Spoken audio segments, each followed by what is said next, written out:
duke pas parasysh gjendjen aktuale që ka kënë kjo zonë, ku ne e kena dhe banesat tona, është një falënderim që duhet bëhet direkt Bashkisë Shkodër, kryetarit saj, që më në fund po bëhet e mundën një investim i tillë që është dashur të më përpara më po. Pra, na nuk kena pas mundësi me kalu në kam, jo në bicikletë as makinë, se ka kënë rruga në Europa, edhe e përgjithësuar nga dita në ditë, të pas parasysh edhe bizneset që janë hapur në këtë vend.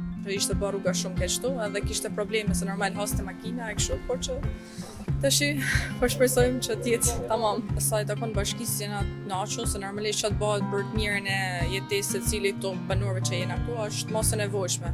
Po ka një investim që është dashur, me thënë vërtetë më po, edhe jena mos të lumtur, me thënë që po bëhet, tash po presim përfunimet. Për ne si banorë është shumë e nevojshme se është të bë e pakalueshme, edhe me dhënë se do të dalë shumë e bukur.